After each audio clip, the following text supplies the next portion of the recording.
Let's pray again.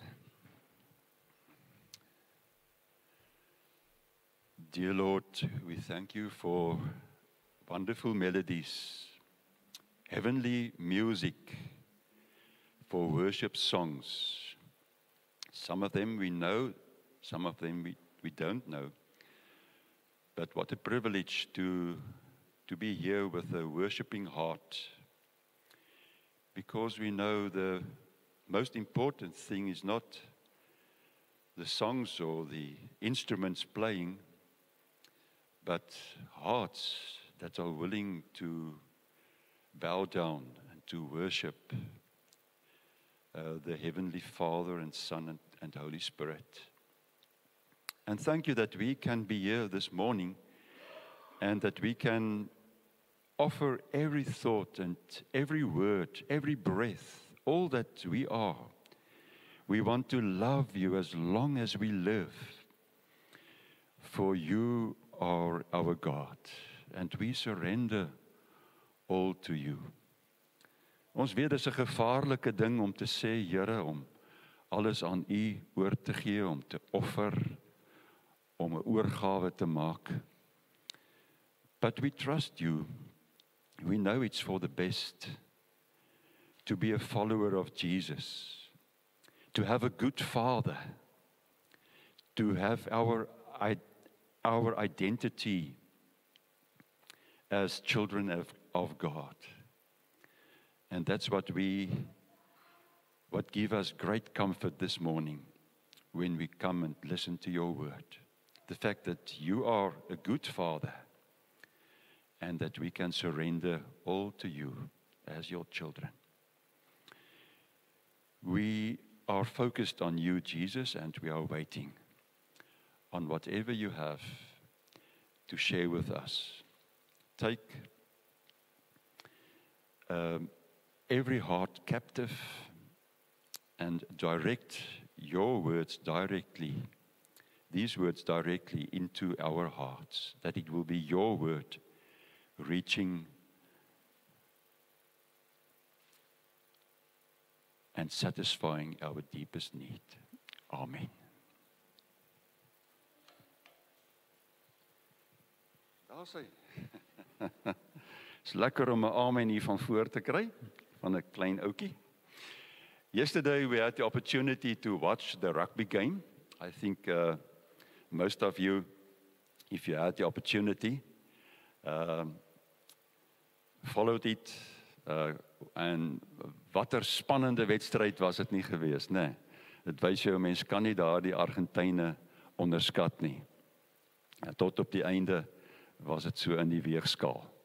Unfortunately, our team persevered and they won the match, and with that they also won the rugby championship trophy on top of that. It was an ugly win, as someone said. 'n lelike oorwinning, maar tog dit is gedoen. What always happens is that a man of the match is appointed. Kan julle onthou wie is die man wat gister aangewys is? Daardie kort man, nommer 10 sê, nommer 9, nommer 10 is die loskakel, né? Nommer 9, die scrum half, Kobus Reinach. Wat 2-3 gedruk het, soos Malcolm Marx ook gedoen het, maar Reinach het 'n goeie wedstryd gespeel. I think the previous time, last week, we listened to Willem, our reverend, our pastor. I'm standing in for him today. But let me take you back to what he said. I think he mentioned the Last Supper with Jesus next to the table with his disciples, enjoying each other's company. If Jesus should name the player of the game, 3.5 years have lapsed since he began his ministry, and now he's just before being crucified. And if he should name a player of the game, a player of the match, a player of the ministry, what name would come up in your heart? Which of the disciples?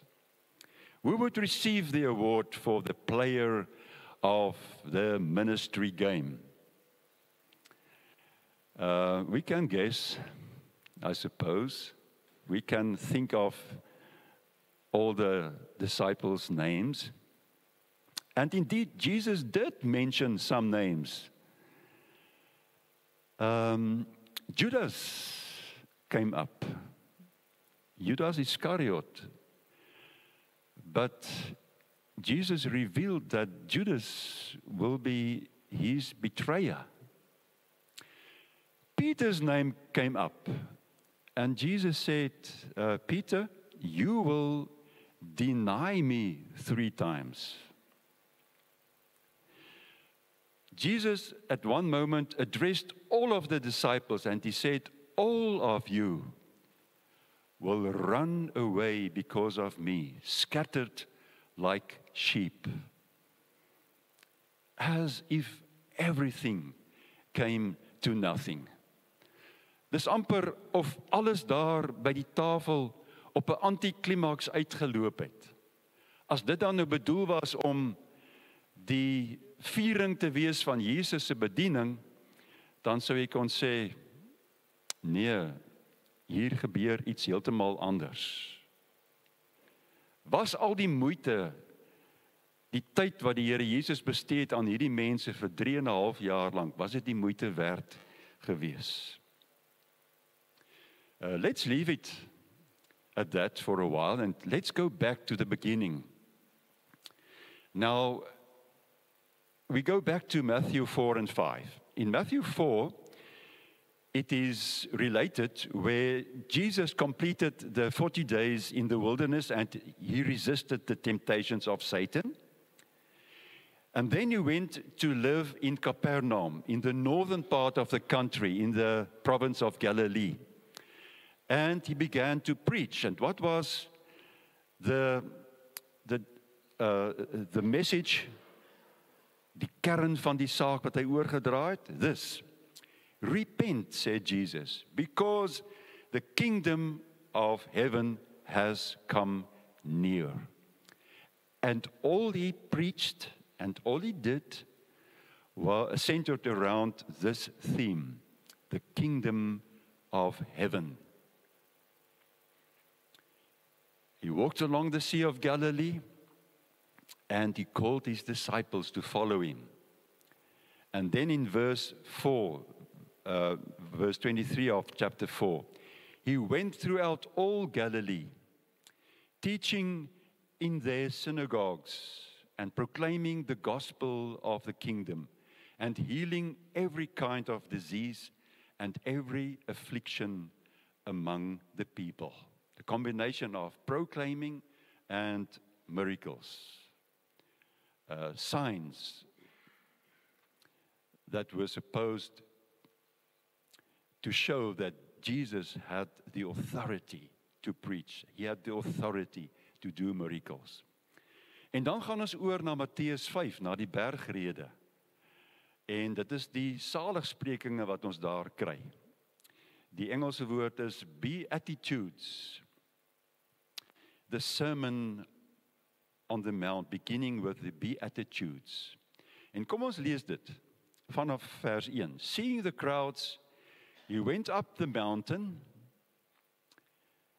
and when he sat down, his disciples came to him, and he opened his mouth and taught them, saying, Blessed are the poor in spirit, for theirs is the kingdom of heaven. Blessed are those who mourn, for they shall be comforted. Blessed are the meek, for they shall inherit the earth. Blessed are those who hunger and thirst for righteousness, for they shall be satisfied. Blessed are the merciful, for they shall receive mercy. Blessed are the pure in heart, for they shall see God. Blessed are the peacemakers, for they shall be called sons of God. Blessed are those who are persecuted for righteousness' sake, for theirs is the kingdom of heaven. And then it is added, the following two verses, it is part of this last, almost said benediction, this beatitude. Blessed are you when others revile you and persecute you and utter all kinds of evil against you falsely on my account. Rejoice and glad, for your reward is great in heaven. For so they persecuted the prophets who were before you. Nou wil ek vir jou vra, wat is nou die doel daarvan om hierdie saligsprekinge vir sy disippels te gee? Why did Jesus give them these beatitudes? What exactly was his intent? Hoekom het hy dit gedoen? Wat was sy doel met die saligsprekinge? Daar is een moontlikheid en dit is, dis baie mooi eienskappe wat die Here soek by sy disippels. En as hy nou vandag nog aansoeke kon ontvang, maybe these are the characteristics you would dare to mention in your CV to impress him, to be allowed to follow him as a disciple. And the question is, would you have been a strong candidate for a follower of Jesus, judging on these qualities, hierdie 8 dinge wat hy genoem het? There's another possibility. Maybe these beatitudes were meant as benchmarks for his disciples. Dit was dalk bedoel as die mylpale waarin sy jong kerk moes voldoen. Hulle moes langs die pad daarin by al hierdie dinge uitkom. Okay dan, disipel Petrus, hoe sagmoedig was jy op die einde van 3,5 jaar? Of disipel Johannes, hoe ver het jy gekom met treur oor onreg?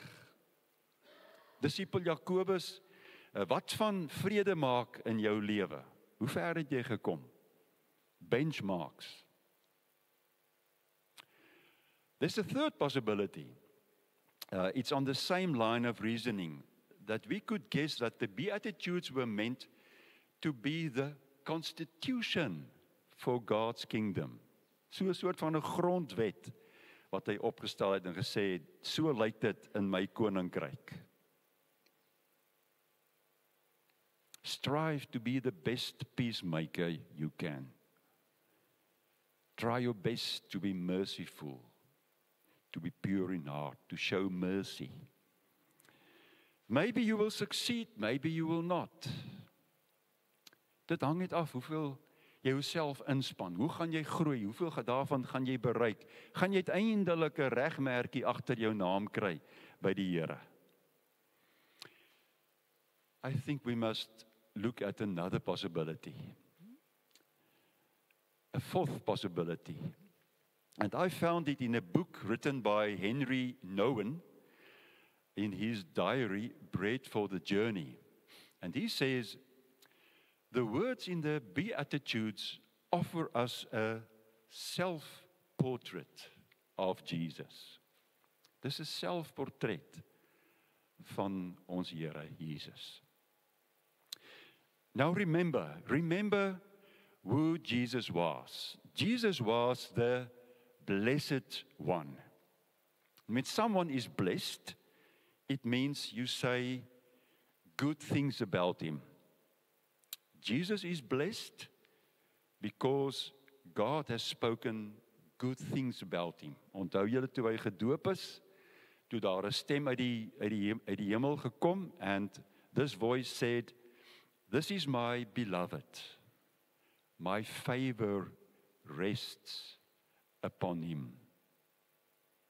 And with that, the Heavenly Father revealed his Son as his messenger.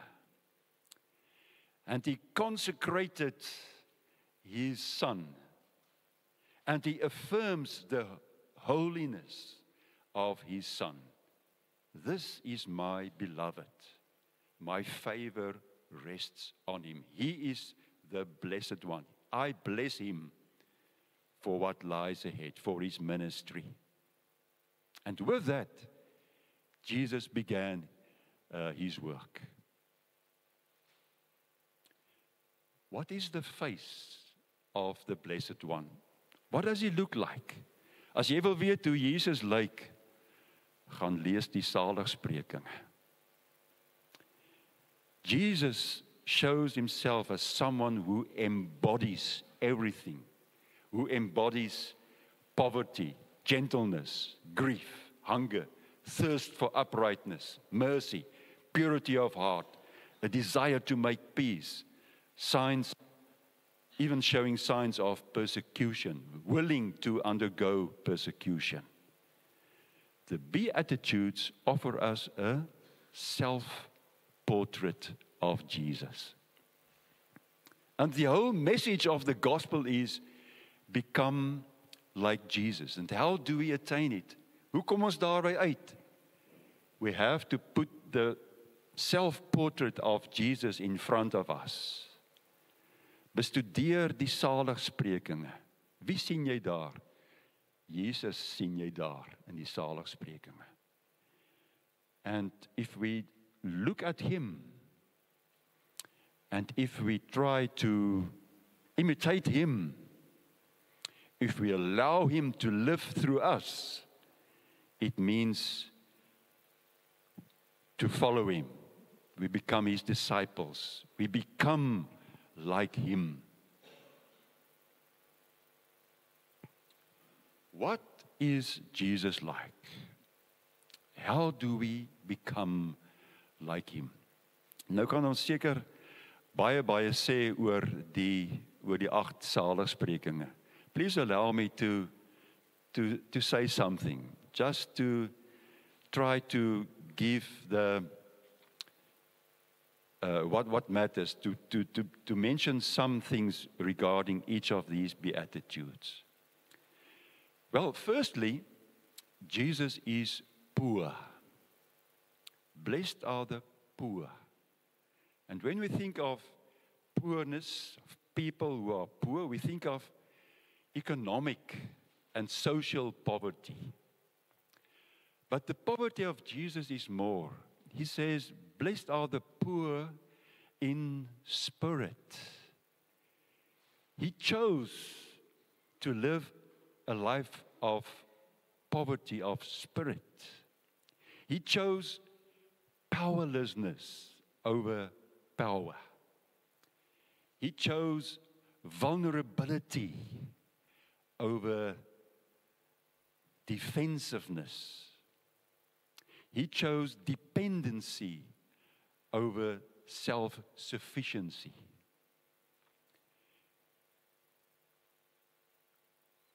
And when we look at ourselves, think of ourselves, when we realize or when we feel we are at the end of our rope, when we feel we are at wit's end in our lives, maybe we feel we are on the verge of a breakdown. Het jy al daar gekom? Jy voel partykeer dinge raak nou net te kwaai vir my. Overwhelmed. I feel done in. Iemand het my ingeloop. I feel frustrated. Tot die dood toe. Remember then that God is trustworthy. Ons kan staat maak op die Here. En as jy ook vanoggend sê, Here, ek weet hoe diep afhanklik ek van U is. Ek is arm van gees in die sin van hoe arm ek uit myself is en hoe nodig ek U het, dan is ek op die punt om te kan sê en te kan weet en te kan ervaar, God sorg. God sorg vir sy kinders. Hy kom help ons uit. Secondly, Jesus, remember he's the blessed one, Jesus mourns. Jesus mourns when? Can you remember instances where he mourned? Jesus mourns over his friend Lazarus who died. Jesus mourns when he overlooks the city of Jerusalem. And he knows that within a few decades, the city will be destroyed in 70 after Christ. Jesus mourns over all the devastation, all the losses. He who grieve and sheds tears with those who cry. As ek in my hart ween en seer het oor dinge, hoeveel te meer die Here Jesus. Hier in die COVID-tyd het ons vorige predikant hier, MC, het hy 'n reeks preke uitgesaai rondom lament. To lament what's happening in the world with COVID. And it has stayed with me since. And it reminds us that Jesus laments, hy ween over the violence and the greed and the lust and the wars, many evils that have distorted the face of the earth and its people. He laments over sin and brokenness and injustice in society and unhealed wounds. Ons het wonde, ons treur oor ons eie lyding. Watter lyding gaan jy dalk deur vandag? Weet die mense rondom jou van die seer wat jy het, van die probleme waarmee jy sukkel? Daar's 'n belofte, die wat treur, sal vertroos word.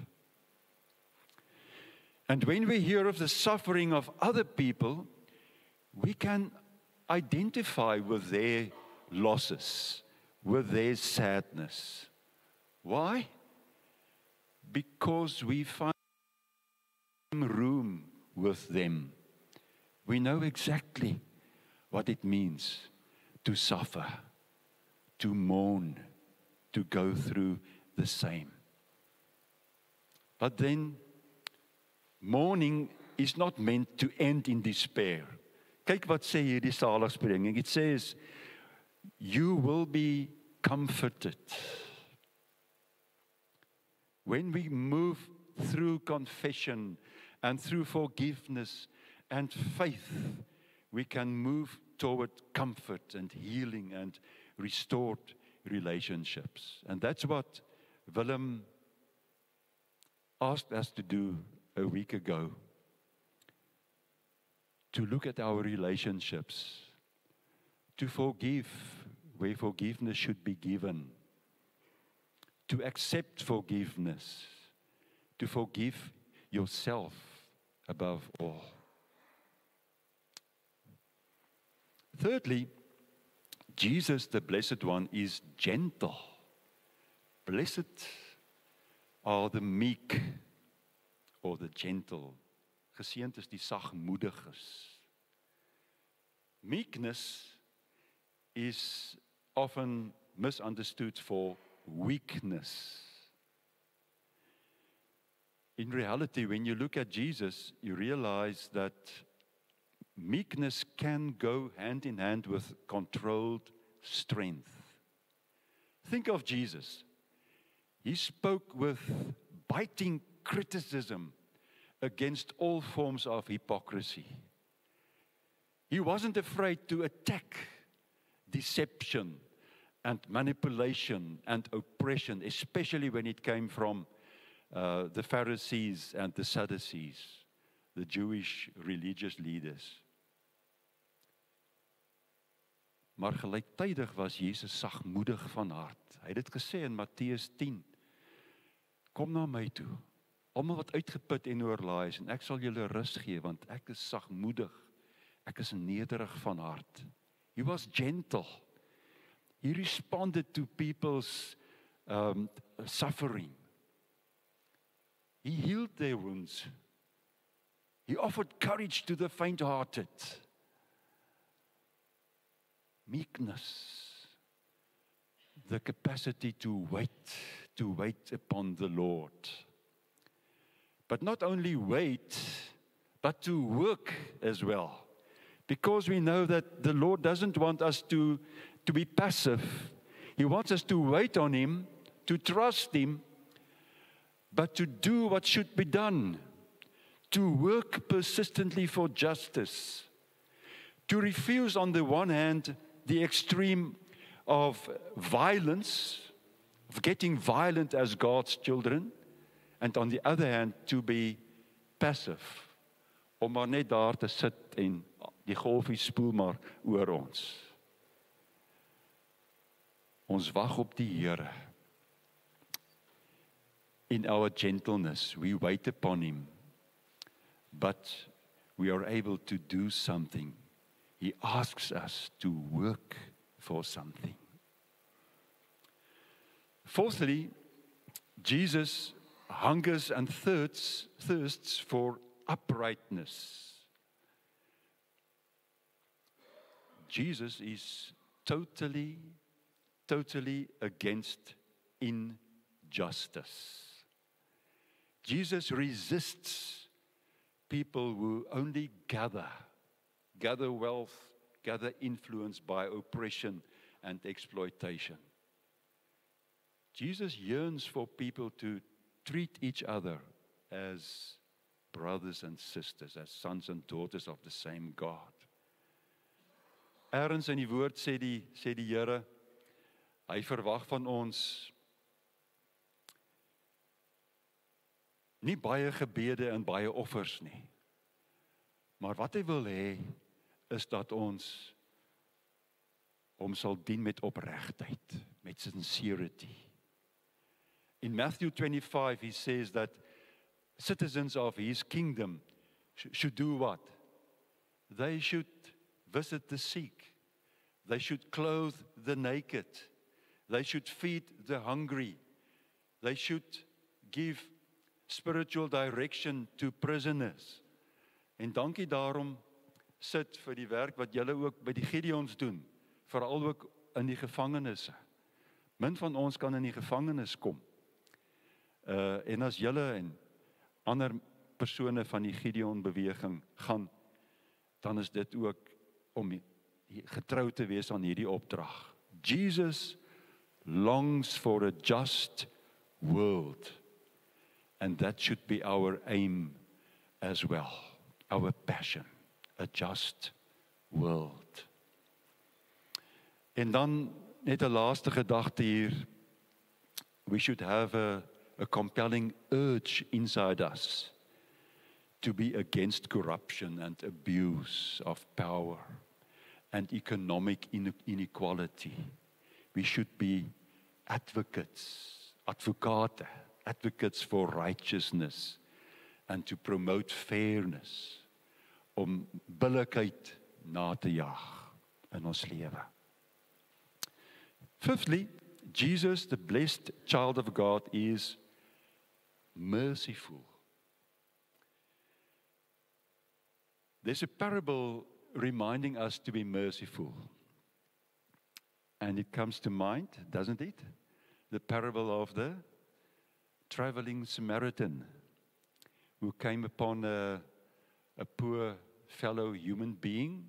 I think it was a Jew. He was a Samaritan, and he saw this Jew that has been attacked by the thieves and robbed and left for dying. And what did the Samaritan do? He drove by on his donkey. He assessed the situation. Did it stay just there, looking down onto the poor human being there on the ground? No, this Samaritan felt pity for the victim. And he was moved to do more. More than plain charity, more than pity. To dismount your donkey, to go on your knees, to kneel beside the victim, to apply first aid.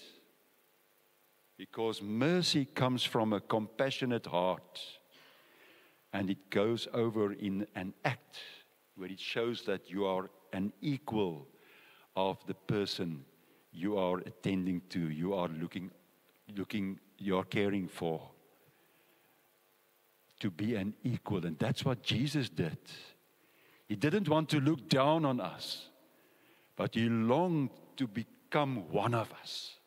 He entered human existence to be able to feel deeply with us, to share humanity with us on equal terms.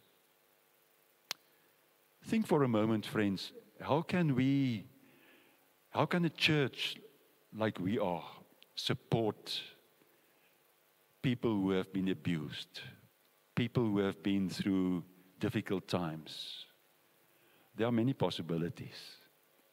And yesterday, at the braai, the community braai, which we had here, there were 3 young people from Isibindi. And Isibindi is part of our church's outreach to young people who haven't had the privileges our children have. To support them. And I looked at those 3 young people and I just thought by myself, what a privilege to be part of their support system. What a privilege to show the love of Jesus to them, to accept them, to have them here and to share a meal with them. Look carefully at this beatitude.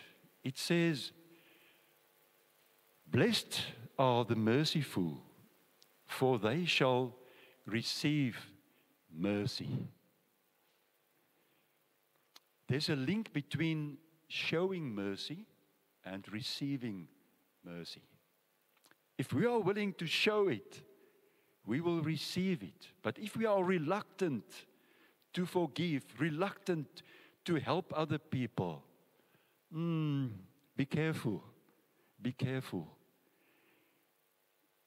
You and me can be the cause of spiritual stagnation in our personal lives and in a community.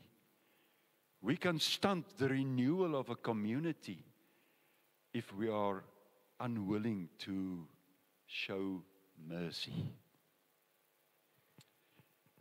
Dit sê die ene, Jesus, the beloved of God, has a pure heart. Pure heart. Dit gaan hier oor opregtheid. Die belangrikheid om die regte ingesteldheid te hê. En as ons nou dink aan dit wat Jesus gedoen het. What was the main focus of Jesus? It was to do the will of his Father.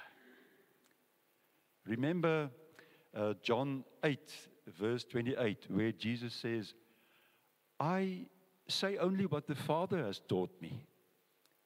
The one who sent me is with me. I always do what is pleasing to him, so he has not left me alone.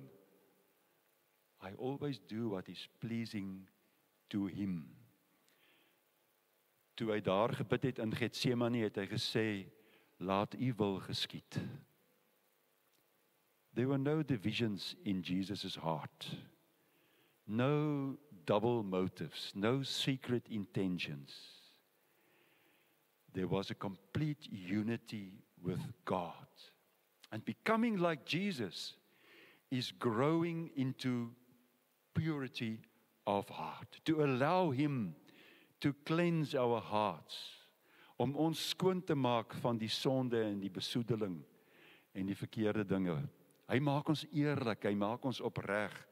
Hy help ons om te fokus op dit wat God wil hê. We become people who actively strive towards a community where moral integrity is maintained. Groot woorde, né? Integriteit, opregtheid. Om to be in line with the will of God. om as kerk geloofwaardig te wees en om morele geloofwaardigheid na te strewe.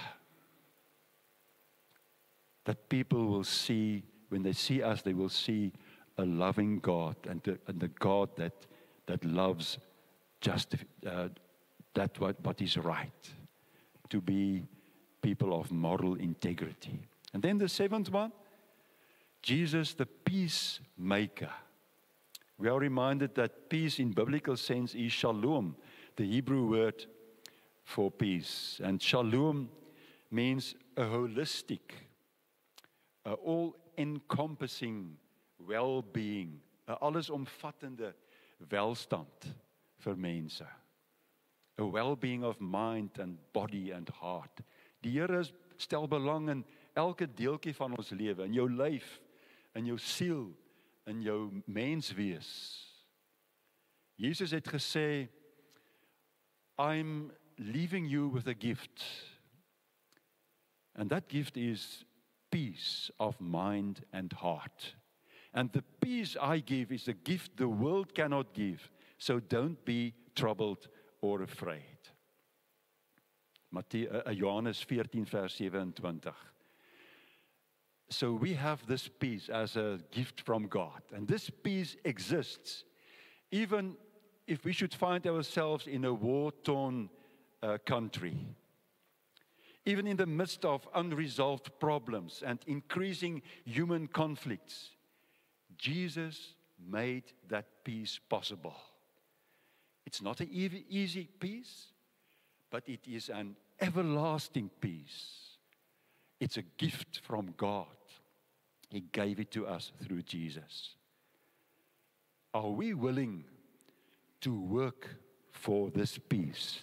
Are we willing to work for reconciliation and the restoration of relationships?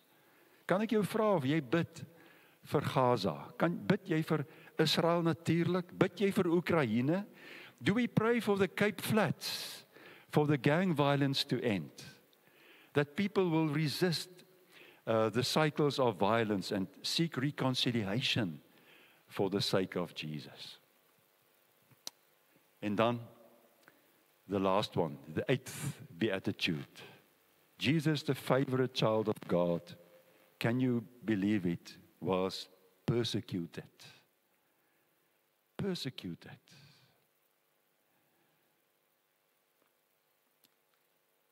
This beatitude recognizes the reality that when the followers of Jesus live out their righteousness and tries to promote justice, then it will provoke opposition. Jy kan dit maar te wagte wees.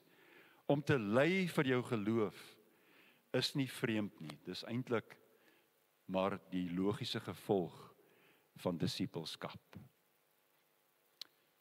When we strive to become like Jesus, we cannot expect to be appreciated and liked and admired. We have to be prepared to be rejected.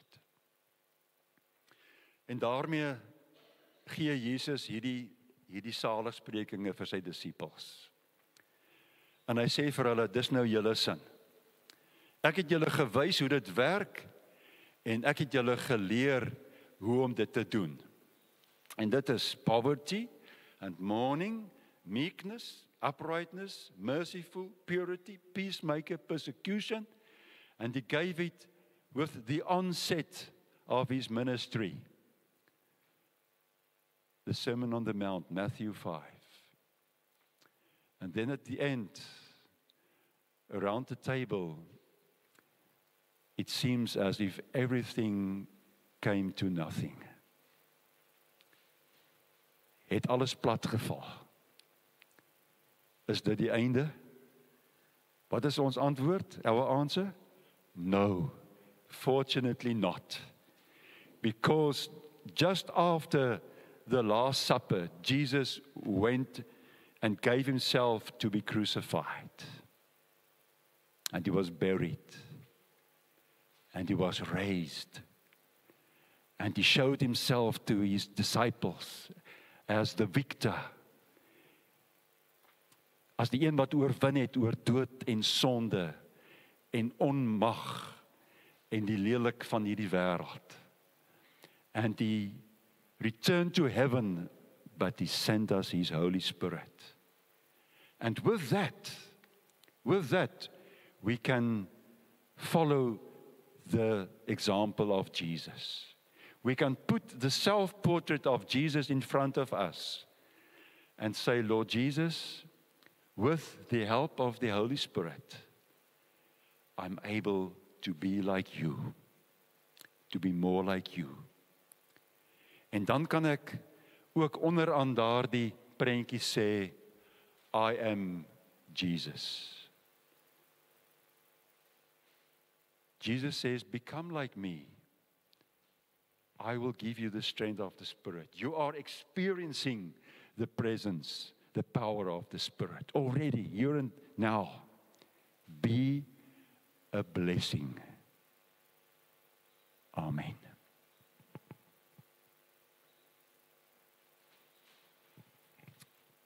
Lord Jesus, we take note of this message.